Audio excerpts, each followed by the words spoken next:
ভাবছো তো আমি আবার কেন হঠাৎ সবজির খোসা কাটতে বসলাম? তাহলে চলো বলে ফেলি।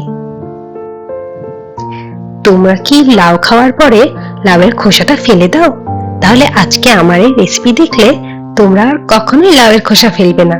চলো আজকে আমি লাউয়ের খোসা দিয়ে কি বানালাম সেটা তোমাদের সাথে শেয়ার করি। এই রেসিপি আমার মায়ের কাছে শেখা। প্রথমে লাউয়ের খোসাগুলোকে ভালো মতো ধুয়ে তারপর এইভাবে ঝুড়ি ঝুড়ি করে কেটে নিতে হবে।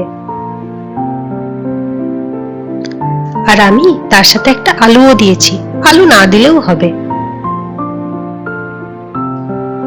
আমার মনে হয় আলুটা দিলে একটু টেস্ট ভালো লাগে। তোমাদের যদি আলু পছন্দ না হয় তাহলে তোমরা নাও দিতে পারো।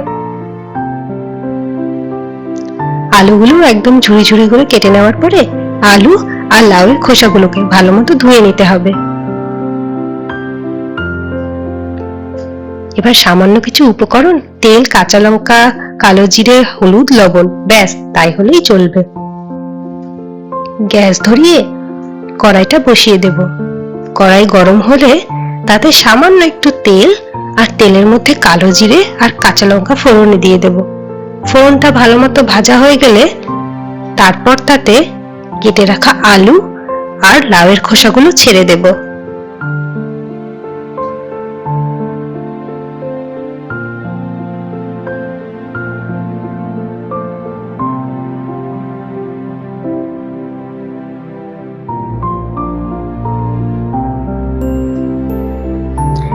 এবার আর কি ওই ভালো মতো একটু নাড়াচাড়া করতে হবে যতক্ষণ না পর্যন্ত ভাজাটা ঠিকঠাক মতো হচ্ছে। একটু লাল করেই ভাজতে হবে।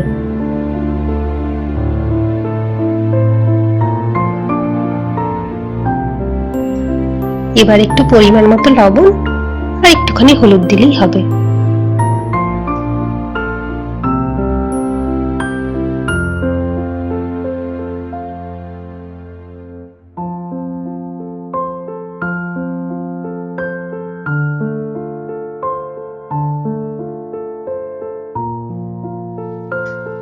এই সময় যদি মনে হয় আলু আর খোসাগুলো গলেনি তাহলে সামান্য একটু জল দিয়ে ঢেকে দেব আর গ্যাসের ফ্লেমটা একদম লো করে রাখবো।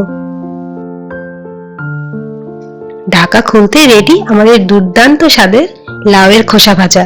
এরপরে তোমরা আর নিশ্চয়ই লাউয়ের খোসা ফেলবে না। খেতে দারুণ হয়েছিল, তোমরাও ট্রাই করো।